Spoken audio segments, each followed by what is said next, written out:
안녕하세요. 사도신경으로 우리의 신앙을 고백하며 6월 23일 아침 예배를 드리겠습니다. 나는 전능하신 아버지 하나님, 천지의 창조주를 믿습니다. 나는 그의 유일하신 아들, 우리 주 예수 그리스도를 믿습니다. 그는 성령으로 잉태되어 동정녀 마리아에게서 나시고 본디오 빌라도에게 고난을 받아 십자가에 못 박혀 죽으시고 장사된 지 사흘 만에 죽은 자 가운데서 다시 살아나셨으며 하늘에 오르시어 전능하신 아버지 하나님 우편에 앉아 계시다가 거기로부터 살아있는 자와 죽은 자를 심판하러 오십니다. 나는 성령을 믿으며 거룩한 공교회와 성도의 교제와 죄를 용서받는 것과 몸의 부활과 영생을 믿습니다. 아멘. 찬송가 279장, 옛날 찬송가로는 337장, 우리 1절 부르고 같이 기도하겠습니다.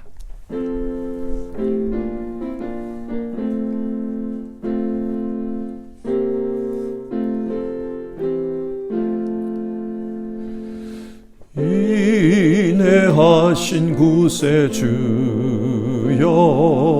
내가 비오니 죄인 오라 하실 때에 날 부르소서. 주여 주여 내가 비오니 죄인 오라 하실 때에 날 부르소서. 같이 기도하겠습니다.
하나님, 오늘도 우리에게 새로운 한날을 허락해 주셔서 하나님 앞에 예배드리고 우리의 삶을 하나님께 의탁드리며 시작할 수 있게 해주셔서 감사를 드립니다.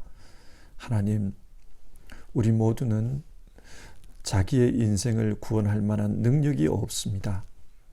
하나님께서 우리를 구원해 주시지 않으면 우리는 어떻게 할 수 없는 연약한 죄인들일 뿐입니다.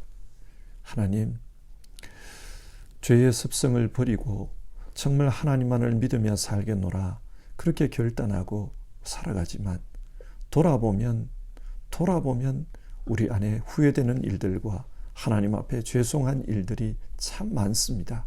그리고 여전히 우리는 죄인입니다 고백할 수밖에 없습니다. 주님, 우리를 용서하여 주시고 또 우리를 새롭게 하여 주시고 주님의 힘으로 또 주님의 인도하심을 받아 살아갈 수 있도록 도와주시옵소서. 오늘 하루의 삶도 주님의 인도하심 속에서 살아갈 수 있기를 바랍니다. 우리 주님 예수님의 이름으로 기도드립니다. 아멘. 오늘 아침에 함께 읽으실 성경 말씀은 역대하 16장 1절부터 10절까지의 말씀입니다. 역대하 16장 1절에서 10절입니다. 한 절씩 교독해서 읽겠습니다. 아사 왕 제36년에 이스라엘 왕 바하사가 유다를 치러 올라와서 라마를 건축하여 사람을 유다 왕 아사에게 왕래하지 못하게 하려 한지라. 아사가 여호와의 전 곳간과 왕군 곳간에 은금을 내어다가 다메섹에 사는 아람 왕 벤하닷에 보내어 이르되 내 아버지와 당신의 아버지 사이에와 같이 나와 당신 사이에 약조하자. 내가 당신에게 은금을 보내노니 와서 이스라엘 왕 바하사와 세운 약조를 깨뜨려 그가 나를 떠나게 하라 하매 벤하닷이 아사 왕의 말을 듣고 그의 군대 지휘관들을 보내어 이스라엘 성읍들을 치되 이온과 단과 아벨마임과 납달리의 모든 국고성들을 쳤더니 바하사가 듣고 라마 건축하는 일을 포기하고 그 공사를 그친지라. 아사 왕이 온 유다 무리를 거느리고 바하사가 라마를 건축하던 돌과 제목을 운반하여다가 게바와 미스바를 건축하였더라. 그때에 선견자 하나니가 유다 왕 아사에게 나와 그에게 이르되 왕이 아람 왕을 의지하고 왕의 하나님 여호와를 의지하지 아니하였으므로 아람 왕의 군대가 왕의 손에서 벗어났나이다. 고스 사람과 룹 사람의 군대가 크지 아니하며 말과 병거가 심히 많지 아니하더이까. 그러나 왕이 여호와를 의지하였으므로 여호와께서 왕의 손에 넘기셨나이다. 여호와의 눈은 온 땅을 두루 감찰하사 전심으로 자기에게 향하는 자들을 위하여 능력을 베푸시나니 이 일은 왕이 망령되이 행하였은즉 이후부터는 왕에게 전쟁이 있으리이다 하매 아사가 노하여 선견자를 옥에 가두었으니 이는 그의 말에 크게 노하였음이며 그때에 아사가 또 백성 중에서 몇 사람을 학대하였더라. 아멘.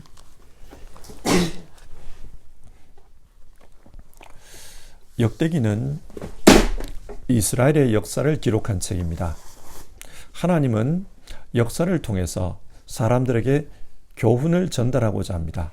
그래서 우리는 역대기의 말씀을 통해 하나님이 무엇을 교훈하고자 하시는가 그것에 집중해야 합니다. 역대하 16장은 아사왕의 세 가지 실수에 대해 이야기하고 있습니다. 이 말씀을 통해 우리 자신의 삶을 돌아볼 수 있었으면 좋겠습니다.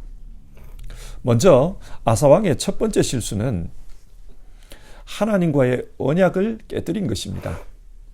1절 아사왕 36년에 북이스라엘 왕 바하사가 쳐들어왔다고 합니다. 바하사가 어떤 사람인가?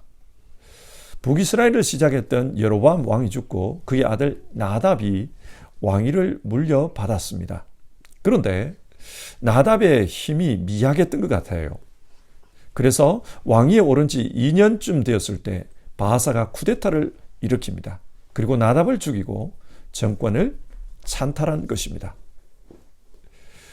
이렇게 왕위에 오른 바하사는 여세를 몰아서 남왕국을 공격했습니다. 그래서 남왕국의 땅이었던 라마를 점령하고 그곳에 요새를 건축합니다. 라마는 예루살렘에서 북쪽으로 약 8km 정도 떨어진 성읍입니다. 이곳은 교통의 요충지여서 남왕국과 북왕국을 연결할 뿐만 아니라 또 가나안 땅에 동과 서를 관통하는 그런 곳이었습니다. 바하사는 이런 교통의 요충지를 점령함으로써 남왕국의 수도인 예루살렘을 군사적으로 굉장히 압박했습니다. 생각해 보십시오. 만약 북한이 서울에서 아주 가까운 곳을 점령하고 그곳에 부대를 주둔시킨다면 우리 국민들이 얼마나 불안하겠습니까? 지금 남유다에 그런 일이 벌어진 것입니다. 바하사가 라마까지 내려와서 남왕국을 압박하자 유다왕 아사는 자신들만의 군사력으로는 바하사를 대항할 수 없다 그렇게 판단합니다. 그래서 아람 왕 벤하닷에게 도움을 요청합니다. 아람은 지금의 시리아입니다. 어떻게 도움을 요청합니까? 2절 여호와의 전 곡간과 왕궁 곡간에 은금을 내어다가 바쳤다. 성경 그렇게 말해요. 많은 조공을 제공한 것입니다. 그러면서 이런 요구를 해요. 3절을 세 번역으로 읽겠습니다. 나의 아버지와 그대의 아버지가 서로 동맹을 맺었듯이 나와 그대도 서로 동맹을 맺도록 합시다. 여기 그대에게 은금을 보냅니다. 부디 오셔서 이스라엘의 바하사 왕과 맺은 동맹을 파기하시고 그가 여기서 떠나게 하여 주십시오. 여기서 동맹으로 표현된 이 단어는 히브리어 베리트입니다.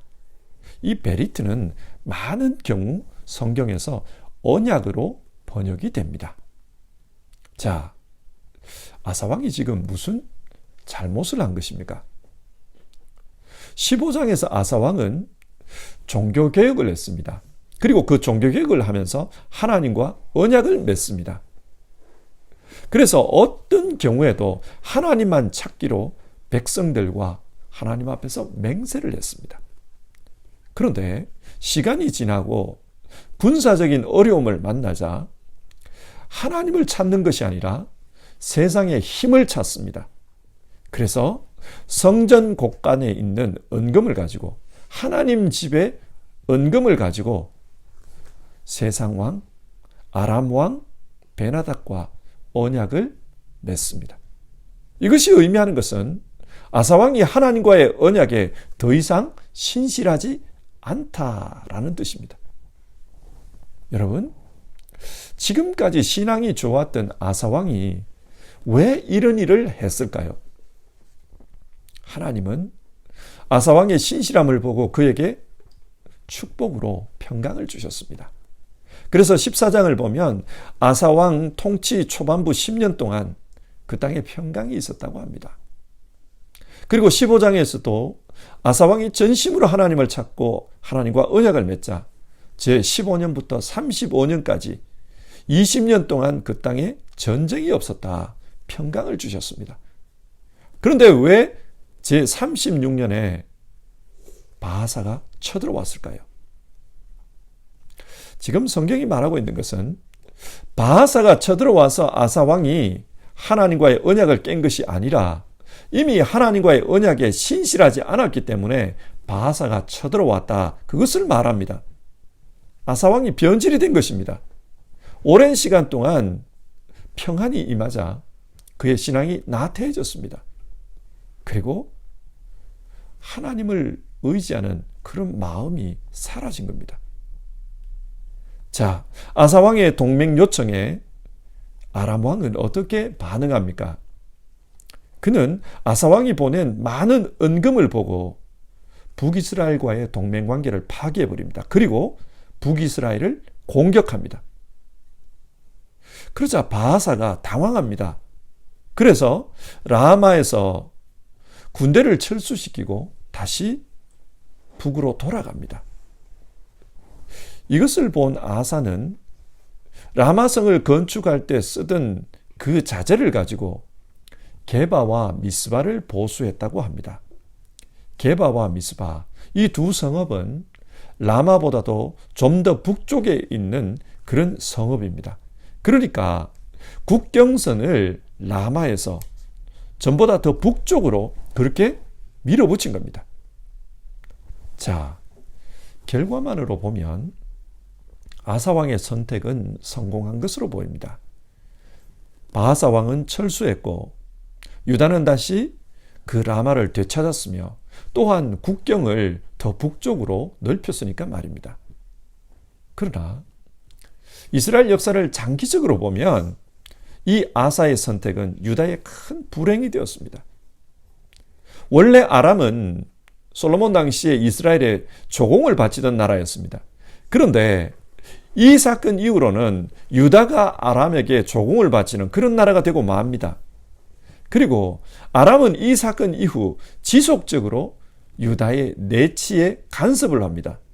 뿐만 아니라 이 일 이후 남북 간에 문제가 생기면 외국의 힘을 빌어서 문제를 해결하려는 경향이 나타납니다. 이 아사왕의 실수가 이스라엘의 역사에 아주 안 좋은 영향을 미치고 말았습니다. 왜 이렇게 되었습니까? 하나님을 의지하지 않고 세상의 힘을 의지하는 것 때문입니다. 두 번째로 아사는 더 이상 하나님의 말씀을 듣지 않으려고 합니다. 본문 7절을 보면 하나님께서 선견자 하나니를 아사에게 보냅니다. 그러면서 아람 왕을 의지하고 하나님을 의지하지 않은 것에 대해서 꾸짖습니다. 14장에서 구스왕 세라와 그 사이에 있었던 그 전쟁을 언급합니다. 8절을 세 번역으로 읽습니다. 에디오피아군과 리비아군이 강한 군대가 아니었습니까? 병거도 군마도 헤아릴 수 없이 많지 않았습니까? 그러나 임금님께서 주님을 의지하시니까 주님께서 그들을 임금님의 손에 붙이지 않으셨습니까? 전쟁은 하나님께 속한 것입니다. 그래서 아사 왕이 그 에티오피아와의 전쟁에서 하나님께 부르짖으니까 그 불가능해 보였던 전쟁에서 하나님의 도움으로 승리를 했습니다. 지금 선지자 하나니가 그것을 꾸짖습니다. 왜 하나님의 도움으로 승리했던 그 전쟁을 잊어버렸습니까? 왜 이번에는 하나님을 의지하지 않고 아람 왕을 의지했습니까? 그렇게 꾸짖습니다. 그러자 아사 왕이 어떻게 반응합니까? 10절입니다. 아사는 선견자의 이 말에 화를 참을 수가 없어서 그를 감옥에 가두어 버렸다. 비록 하나님이 보낸 선견자라 할지라도 자기에게 듣기 싫은 말을 하니까 감옥에 가두어 버립니다. 나중에 보면 시드기야 왕 때 그 예레미야가 바른 말을 합니다. 하나님의 말씀을 전달합니다. 그러면서 왕을 꾸짖으니까 그때도 왕들이 예레미야를 그 우물에 빠뜨려 버려요. 그런 일을 했습니다. 뿐만 아니라 10절 마지막 부분을 보면 백성 가운데 얼마를 학대했다는 표현이 나옵니다. 아마 이 백성들은 아사 왕의 이 노선에 대해서 반대하는 사람들일 것입니다. 왕이 왜 그렇게 행동하십니까? 왜 하나님을 의지하지 않고 세상을 의지합니까? 그렇게 왕에게 반대하니까 그 사람들을 핍박한 것입니다. 자, 여러분, 지금 아사 왕이 어떤 실수를 하고 있습니까? 15장을 보면 아사 왕이 전쟁에서 승리하고 왔을 때 선지자 아사랴가 찾아와서 하나님의 말씀을 전합니다. 아사는 그 말씀을 듣고 유다의 종교개혁을 단행했습니다. 그는 하나님의 말씀에 귀 기울이는 사람이었습니다. 그런데 지금 아사는 선지자의 말을 듣지 않으려고 합니다. 그리고 그 선지자를 감옥에 가두어 버립니다. 여러분, 아사 왕이 왜 이렇게 되었을까요? 그는 긴 시간 동안 평강을 누렸습니다. 그러는 가운데 자기도 모르는 교만이 싹튼 것입니다. 이 나라에 대해서는 내가 제일 잘 안다. 결과를 봐라. 내가 다스리는 동안 얼마나 태평성되었는가. 35년 동안 큰 문제 없이 이 나라가 잘 유지가 되었다. 이 모든 평강이 자신의 능력 때문이라고 생각한 것입니다. 그래서 내가 제일 잘한다. 내 뜻과 반대되는 말을 하는 사람들은 다 틀린 사람들이다. 비록 그가 하나님의 선지자라 할지라도 틀렸다라고 합니다. 누구나 이럴 수 있습니다. 사람은 착각하기 쉬운 존재이고 교만하기 쉬운 존재입니다. 저는 성경이 말씀하는 인간은 타락한 존재다. 그것을 믿습니다. 왜 믿느냐? 사람이 타락하지 않았다면 가만히 놔둬도 선하게 살 것입니다. 그런데 가만히 놔두면 점점 이상해집니다. 오늘 이 아사왕을 보십시오. 하나님께서 평안 가운데 가만히 놔뒀습니다. 그렇게 평안 가운데 가만히 놔두면 겸손하고 신실하게 그렇게 살아야 합니다. 처음에 겸손하고 신실했던 그것이 나중까지 계속 지속이 돼야 돼요. 그런데 원래는 겸손하고 신실했는데 평강 가운데 가만히 놔두니까 이 사람이 어떻게 됩니까? 교만하게 변해버렸어요. 내가 제일 잘한다. 너희는 모르면서 엉뚱한 소리를 한다. 나라를 혼란스럽게 한다. 그래서 감옥에 보내버립니다. 사람이 평강 가운데서 살아가다 보니 이렇게 변질된다는 것은 인간은 타락한 존재라는 것입니다. 그래서 가만히 놔두면 원래의 타락한 모습으로 돌아가 버립니다. 그래서 누구나 아사왕처럼 교만할 수 있고 변절할 수 있습니다. 이렇게 되면 나타나는 현상이 있어요. 아담이 타락했을 때 어떤 현상이 나타났습니까? 범죄 후에 하나님을 피했습니다. 숨어버립니다. 그처럼 타락한 아사 역시 하나님을 피합니다. 하나님의 말씀을 싫어합니다. 그리고 자기 경험에 비추어서 모든 것을 판단하려고 합니다. 제 소견에 옳은 대로 행합니다. 이것은 우리 스스로 우리의 신앙을 평가할 수 있는 바로미터입니다. 내가 지금 어떤 상태에 있는가, 그것을 평가할 수 있는 기준입니다. 하나님이 싫어지고 하나님의 말씀이 싫어진다. 그러면은 내게 뭔가 문제가 있는 것입니다. 영적으로 굉장히 위험한 상태입니다. 성도 여러분, 하나님 앞에 예배하는 것이 싫어지고 하나님을 찾는 것이 싫어지고 하나님 말씀이 싫어진다면 우리는 스스로에 대해서 경각심을 가질 필요가 있습니다. 아사가 그랬습니다. 세 번째로 아사 왕은 하나님께서 주시는 회개의 기회를 걷어차버렸습니다. 12절을 보면 아사 왕 39년에 아사가 큰 병이 들었다고 합니다. 어떤 병인지 알 수 없지만 발에 병이 들었다고 합니다. 사람은 병이 들 수 있어요. 시간이 흐르면은 점점 몸이 약해지고 늙어지고 병이 찾아올 수 있습니다.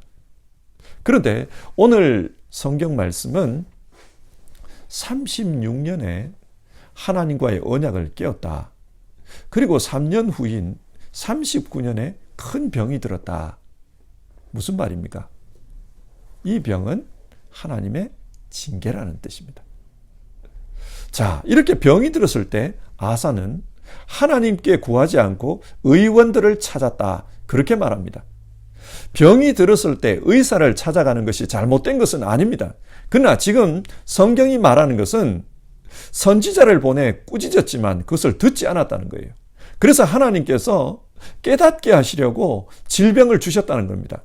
그런데 아사는 회개하지 않았습니다. 하나님을 찾지 않습니다. 하나님은 이 질병을 통해 하나님께 나아와 기도하라. 그걸 요구를 했지만 아사는 그렇게 하지 않습니다. 하나님이 주신 기회를 거부한 겁니다. 끝까지 그는 하나님을 찾지 않고 인간을 붙듭니다. 자, 그래서 그의 마지막이 굉장히 비참했다. 성경 그것을 말씀합니다.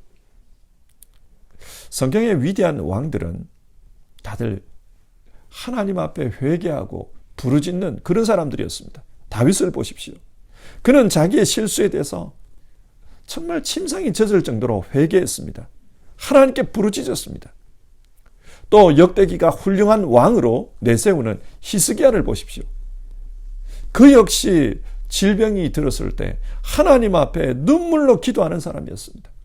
나라에 큰 어려움이 생겨서 그래서 바벨론이 그래서 그 아시리아가 쳐들어오자 하나님 앞에 나아가서 눈물로 기도했습니다. 하나님께서 어려움을 주실 때 고집을 부리면서 그래도 내가 옳다. 이것은 어리석은 것입니다. 우리는 어려움을 분별할 수 있는 지혜가 있어야 합니다. 내게 일어난 이 어려움이 어떤 의미인가? 축복의 통로인가? 회개의 기회인가? 무슨 의미인가? 우리는 분별할 수 있어야 합니다.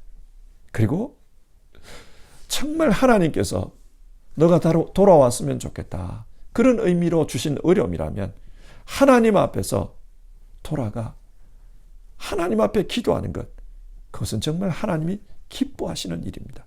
그리고 반드시 하나님께서 회복시켜 주십니다. 자, 오늘 말씀을 정리해 봅시다. 오늘 말씀은 아사 왕이 마지막에 잘못한 실수 3가지에 대해서 이야기하고 있습니다. 첫 번째는 하나님과의 언약을 깨고 세상과 언약을 맺은 것입니다. 하나님보다 세상을 더 의지한 겁니다. 두 번째는 하나님의 말씀을 거부한 것입니다. 그리고 세 번째는 하나님이 주신 회개의 기회를 걷어차버린 것입니다. 그래서 신학자들은 이 아사왕의 일생을 사자성어로 용두삼이 그렇게 표현합니다. 처음 시작은 좋았지만 마지막이 너무 안 좋다는 뜻입니다. 처음 35년간 정말 모범적인 신앙인으로 살았습니다.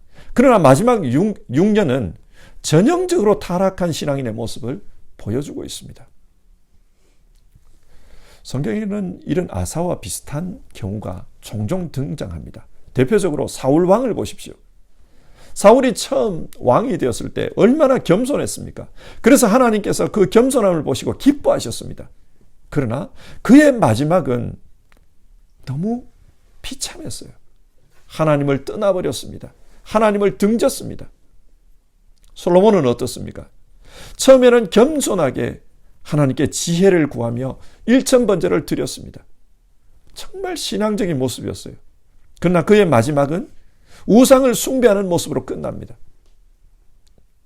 이들은 신앙의 기준으로 볼 때 용두삼이었습니다. 처음은 아름다웠지만 마지막이 너무 안 좋습니다. 하지만 반대의 경우도 있습니다. 야곱을 보십시오.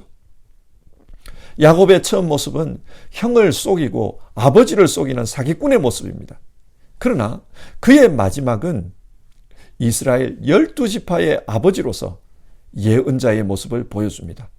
시작은 미약하였지만 마지막은 창대하였습니다. 우리 그리스도인들은 모두가 시작은 미약하지만 마지막은 창대한 그 길을 가야 합니다. 왜 그렇습니까? 예수님을 보십시오. 우리 예수님은 이 땅에 베들레헴 마구간에서 태어나셨습니다. 그러나 예수님의 마지막은 부활 승천 그리고 하나님의 보좌 우편에 앉아 계시는 모습입니다. 우리 모두 예수님이 가신 이 길을 가야 합니다. 시작은 미약해도 마지막은 창대해야 합니다. 이것은 우리 개인의 신앙도 마찬가지예요. 우리 개인의 신앙은 갈수록 정말 하나님이 보시기에 기뻐하는 모습이어야 합니다. 그러기 위해서는 어떻게 해야 합니까? 오늘 말씀은 하나님의 언약에 신실하라. 신실한 신앙인이 되어라. 그것을 교훈합니다. 아사왕은 하나님과의 언약을 깨고 벤하닷과 언약을 맺었습니다. 무슨 말입니까? 신앙의 길을 버리고 세상의 길로 갔다는 말입니다. 처음에는 신앙으로 살았지만 마지막에는 세상의 지혜, 세상의 힘, 세상을 붙잡아 버렸다는 말입니다. 우리 역시 그렇지 않은지 돌아봐야 해요. 우리 역시 과거에 하나님만 믿고 살겠습니다. 그렇게 기도하고는 지금 내 경험, 내 지식, 내 경륜 의지하고 살고 있는 것은 아닌지 돌아봐야 합니다. 가랑비에 옷이 젖는다는 말이 있지 않습니까? 하나님이 주신 축복이 교만이 되어가지고 그렇게 우리에게 돌아와서는 안 됩니다. 하나님을 무시하고 자기를 의지하고 사람 의지하고 그렇게 살아서는 안 됩니다. 겸손하게 하나님 앞에서 기도했던 그 모습으로 우리가 살면서 점점 창성한 창대한 믿음으로 나아갈 수 있었으면 좋겠습니다. 그러기 위해서는 신실해야 합니다. 또 창대한 믿음으로 나아가기 위해서는 우리의 삶을 늘 돌아보는 것이 중요합니다. 특별히 우리의 말씀 생활과 기도 생활을 돌아봐야 합니다. 아사에게 나타난 타락의 징후는 하나님 말씀에 귀를 닫는 것이었습니다. 그리고 하나님이 회개하라고 주신 그 기회를 거부한 것입니다. 신앙의 연륜이 쌓일수록 하나님 앞에서 순진한 어린 아이 같은 모습으로 그렇게 하나님 앞에 더 깊이 하나님을 찾아야 되는데 자기 고집만 강해지는, 그래서 내 것만 옳다고 생각하는 그런 모습이 되어서는 안 됩니다. 우리가 성경을 읽는 이유가 무엇입니까? 내 생각 내려놓고 하나님 뜻대로 살겠습니다. 그것 아닙니까? 우리가 기도하는 이유가 무엇입니까? 나를 쳐서 하나님께 복종시키겠습니다. 그것 아닙니까? 만약 성경이 싫어지고 기도가 싫어진다면 우리 역시 용두사미의 길을 갈 수밖에 없습니다. 야곱을 보십시오. 그는 나이가 들수록 하나님 앞에 무릎 꿇는 모습이 자주 등장합니다. 정말 우리의 연륜이 쌓이면 쌓일수록 더 순수하게 어린아이처럼 주님 붙드는 우리 모두가 되기를 주님의 이름으로 축원합니다. 우리 함께 찬송하겠습니다. 찬송가 290장입니다. 옛날 찬송가로는 412장입니다.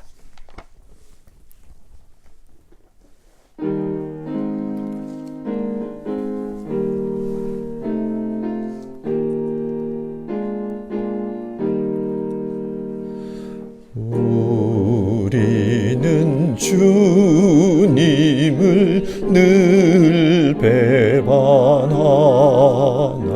내 주 예수 여전히 날 부르사 그 참되신 사랑을 베푸시나니 내 형제여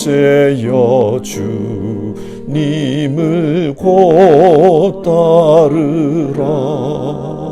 주 널 위해 비네 주 널 위해 비네 주 널 위해 비네 항상 비시네. 함께 기도합시다.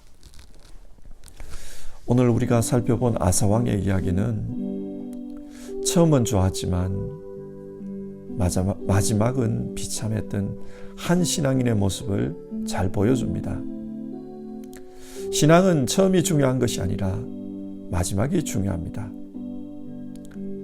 아사왕의 극단적인 대척점에 서 있는 한 사람이 있습니다. 그는 바로 예수님의 십자가 오른편에 달렸던 강도입니다.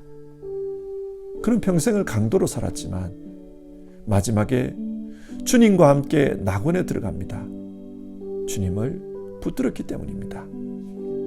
지금 우리는 어떤 신앙의 길을 가고 있는지를 스스로 돌아봅시다. 용두사미인가? 아니면 시작은 미약했으나 마지막은 창대한 그런 길을 가고 있는가?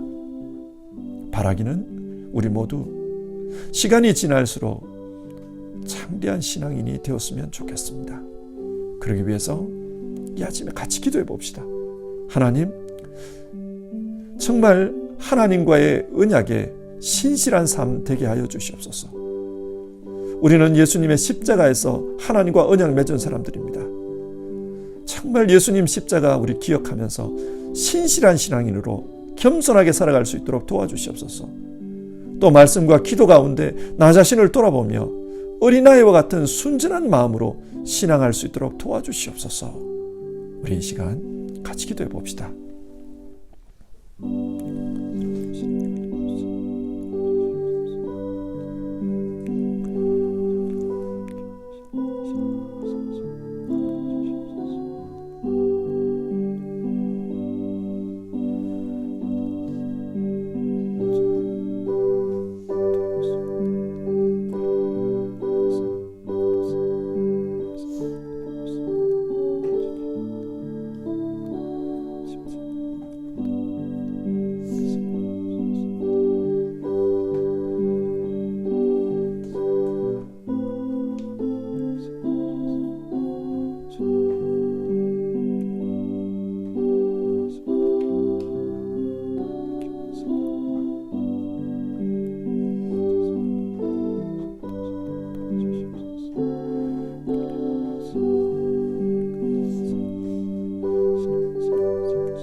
오늘 아사 왕의 이야기를 통해서 성경이 우리에게 전해주는 교훈을 생각했습니다. 아사 왕은 처음은 좋았지만 마지막은 신앙인으로서 볼 때 참 비참한 모습입니다. 용두사미입니다. 하나님, 우리의 신앙이 처음은 미약하였으나 나중은 심히 창대한 그런 신앙인이기를 원합니다. 갈수록 시간이 흐를수록 점점점 우리 주님을 더 많이 닮아가는 정말 하나님 앞에 신실한 그런 신앙인 되기를 원합니다. 그래서 오늘 우리가 살펴본 말씀 가지고 기도합니다. 십자가 언약에 신실한 사람들 되게 하여 주시옵소서. 예수님께서 죄인이었던 우리를 선택하시고 또 십자가로 거룩하게 해주셔서 하나님 사람으로 살게 했습니다. 그 은혜를 날마다 생각하며 십자가 붙들고 하나님의 은혜에 붙들려서 그렇게 살아가는 우리 되게 하여 주시옵소서. 시간이 지나면서 은혜는 희미해지고 점점 교만한 마음과 그리고 신앙적으로도 자기만 옳다고 생각하는 고집만 세지는 그런 우리 되지 않도록 주님 도와주시옵소서. 늘 십자가 앞에서 겸손하게 어린아이와 같이 순전한 마음으로 하나님 믿을 수 있는 우리 되게 하옵소서.